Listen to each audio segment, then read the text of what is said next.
Imagine for a second that you're a literary detective.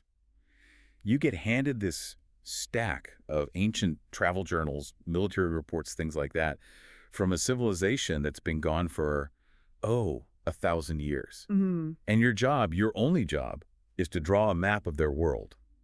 But, and this is the catch, you have no satellite, no GPS. You don't even know for sure where on the globe these people actually lived. It's the ultimate cold case, really. All you have are these, subjective descriptions. We marched for 3 days, or we went up into the wilderness. We crossed the river to the west. Yeah, it sounds like a riddle. But this is the actual challenge for anyone trying to map the geography of the Book of Mormon. And that's what we're diving into today. We are. We're looking at a really fascinating piece of scholarship by John E. Clark called A Key for Evaluating Nephite Geographies. And this isn't just another theory about a map, is it? He's actually reviewing a book by another researcher, a guy named F. Richard Hauck. Right. But he uses that review to do something much, much bigger. He basically lays down the rules for how any map should be created. He calls it establishing an internal geography. Internal geography. Okay, let's pause on that. That sounds a little academic. What does he actually mean by that? It means you ignore the modern glow, at least at first. People usually find a ruin somewhere in, say, Guatemala, and then try to force the text to fit that spot. Clark says, stop. Don't do that. Don't do that. You have to figure out what the world looked like to the people in the book, based strictly on their own words. You build the skeletal structure of the map first. Only then can you look at a real map and see if anything lines up. So for today, we're flying blind to the real world. No Google Earth. Exactly. And that's where the conflict in this article really comes from. Clark is critiquing Hauck because Hauck tries really hard to make the Book of Mormon fit the Usumacinta River in Mexico. But to do that, he has to twist the text. And Clark's rule is, if the geography contradicts the book, the geography is wrong. Period. Yeah. It's a rigid standard. It has to be. Otherwise, you're just cherry picking. Clark lays out a few ground rules before we can even start. First, we take the text literally, unless there's a really good reason not to. And second, and this is a big one, you can't just claim scribal errors, because a verse messes up your theory. Yes, you can't just say, Mormon probably meant east when he wrote west, because that fits my river better. That feels like cheating. It is cheating. And the biggest rule he uses is Occam's razor, and he really hammers Hauck on this. Because Hauck's river theory doesn't work with the narrow neck of land, Hauck just does. Well, he argues there must be 2 lands bountiful and 2 lands northward. Wait, 2 bountifuls. The text doesn't say that, does it? Not at all. He just invents a second one to make his map work. Clark calls it geographic inflation. Yep. He says the simplest explanation is usually the right one. If you have to invent phantom cities, your map is broken. So to find that simple explanation, Clark comes up with this tool, the USD. Ah, yes. The USD. It's a brilliant concept. It sounds like currency, but it stands for Unit of Standard Distance. Exactly. Think about how ancient people measured things. They didn't have miles or kilometers. They used time. A day's journey. But a day's journey could mean anything. Are you on a flat road or hacking through a jungle? Or leading sheep versus marching with an army? Precisely. So Clark standardizes it. 1 USD is the distance a person can cover in 1 day over flat, open country. That's our ruler. That's the metric we use. But the Book of Mormon is just full of wilderness. People are always getting lost in it or marching through it. That's got to slow you down. It does. And that's the key variable. Clark calculates that travel through wilderness, which, implies mountains or dense forests, tough terrain, it's about half as fast. So if you hike for 2 days in the wilderness, you've only covered 1 USD of linear distance. Okay, that makes perfect sense. It's the as the crow flies distance versus as the hiker sweats distance. That's a great way to put it. And this USD, it becomes our master key. We can start measuring the entire Nephite world with it. So let's start measuring them. The classic image everyone has is like an hourglass, right? Right. You've got the land northward, land southward, and a skinny little neck in the middle. Is that about right? It is, but the dimensions are where things get interesting. Let's talk about that narrow neck of land. This is probably the biggest point of debate. Hauck, the author Clark is reviewing, he argues it wasn't an isthmus with sea on both sides. What was it then? He thinks it was a corridor, maybe a pass between mountains. But Clark pushes back on that. He points straight to Alma 50, verse 34. It explicitly says there was the sea on the west and the sea on the east of the narrow pass. So if you have seas on both sides, by definition, that's an isthmus. That's an isthmus. It's not a valley. It's a strip of land between oceans. Okay, so it's an isthmus. But how narrow is narrow? We actually have a measurement for this. The text says the fortified line across it was a day and a half's journey for a Nephite. A day and a half. So with our new ruler, Yeah? that's 1.5 USD. Roughly. Clark estimates it's probably between 2 to 3 USD max. I mean, this was likely a military march along flat lowlands. It's incredibly narrow. We're talking about a strip of land you could cross in a long weekend. Wow. That really changes the scale in my head. I always pictured something like Panama connecting these two massive continents, but this is a tiny choke point. A tiny, crucial choke point. And it orients everything else. It runs west to east, and it separates the land northward, which the Nephites called desolation, from the land southward, where almost everything in the book happens. Okay, so let's zoom in on that land southward. This is the main stage. As we move down from the neck, we hit the land of Bountiful, Which is the eastern frontier. And this is where it gets really interesting, because this is where all the war chapters happen. You've got Captain Moroni building forts, Amalekite attacking them. It's kind of ironic, isn't it? War is awful for civilization, but it's great for geographers. Generals leave very specific notes. They do. We marched to city X, then we retreated to city Y. It lets us chain all these cities together. We know there was a line of fortifications running south to north, right along the East Sea. So at the bottom, the southeasternmost anchor, is the city of Moroni. The one that eventually sinks into the sea during the destruction. Right, the sinking city. Then, moving north from there, you have Lehi and Morianton. I remember them because they were neighbors who got into a fight over their property line. A border dispute, yeah. Which tells you they were close. You don't fight over a border if you're 100 miles apart. Then further north, you've got Gid and Mulek, and then finally Bountiful, which is that northern anchor right by the narrow neck. Moroni south, Bountiful north. Clark actually calculates the distance of this whole defensive line. How long is it? Well, he analyzes the military movements. Armies marching to relieve a city or retreating from one fort to another. He figures most of these forts are spaced about 1.5 USD apart. That feels strategic. You want reinforcements to be able to get there in a day or so. It's a defensive chain, exactly. So when you add it all up from the city of Moroni in the south to Bountiful in the north, the total length of this coast is roughly 5 to 6 USD. 5 to 6 days of travel. Again, that feels really compact. It's a city-state scale, almost.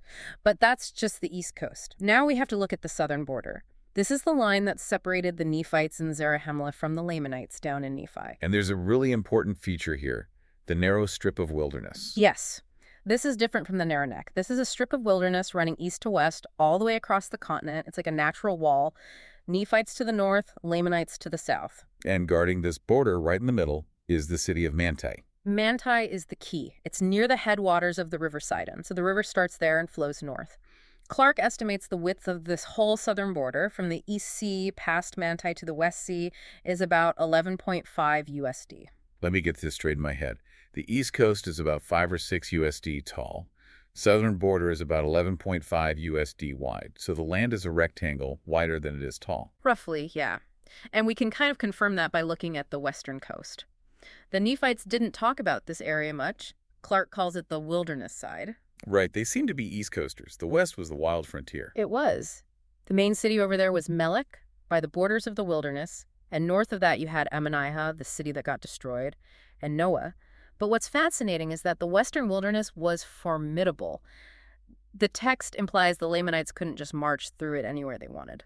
Like when they snuck up on Ammonihah, the Nephites didn't think an attack could even come from that direction. Exactly. It was a natural barrier. Clark estimates this western border is roughly 11 USD long. So now you can see the shape taking form. Okay, so we have this box, about 11 USD wide and 11 high on the west, tapering on the east.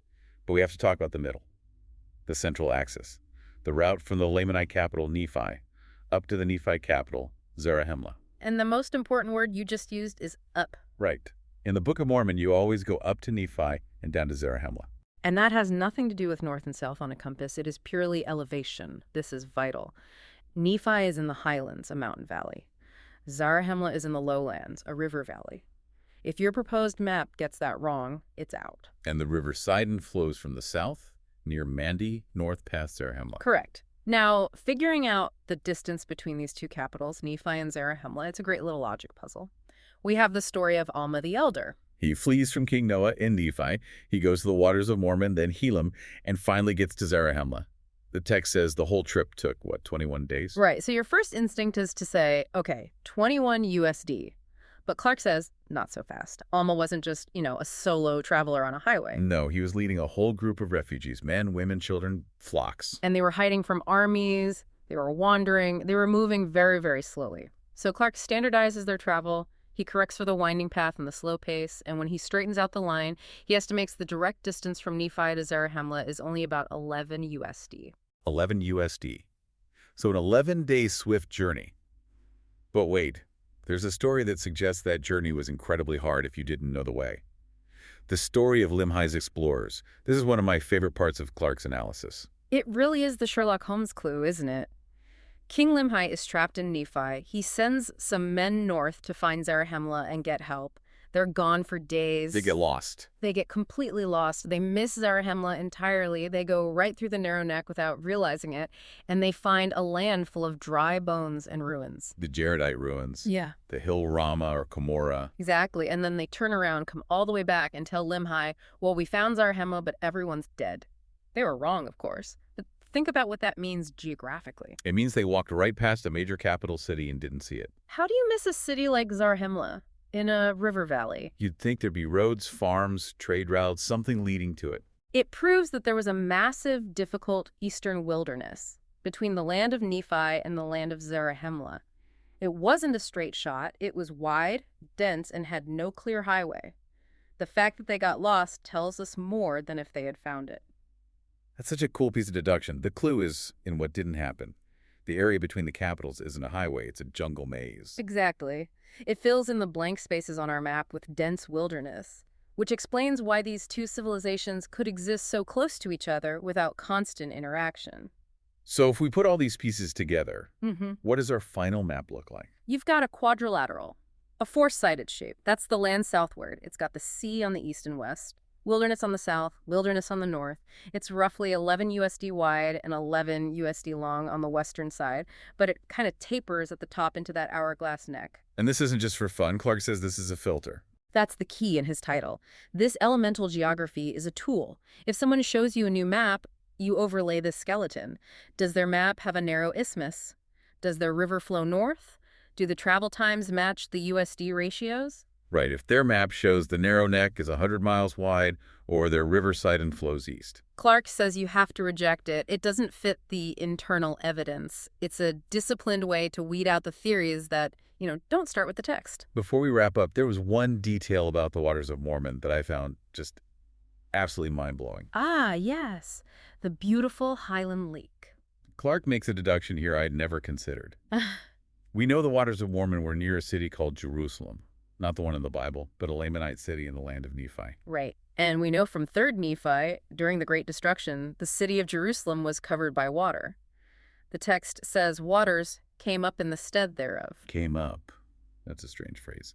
It's a crucial phrase. Usually cities are sunk into the sea, like Moroni was. But here, the water came up. And Clark points out, since this area was in the highlands, remember, you go up to Nephi, this couldn't be a tsunami from the ocean.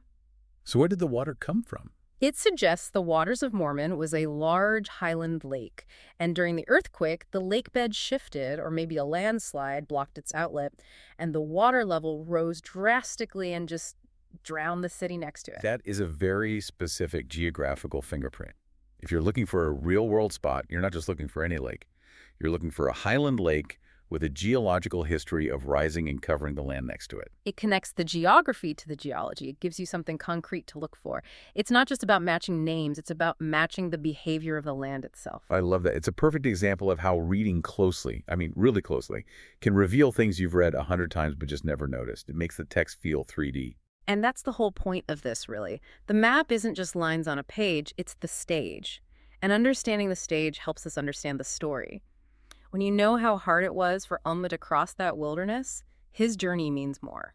Well, we hope this helps you visualize the terrain. The next time you're reading about Captain Moroni marching to Bountiful, you've got the skeleton key now. Just remember to pack your hiking boots. It's about 11 USD to the capital. That's all for today's deep dive. Thanks for listening.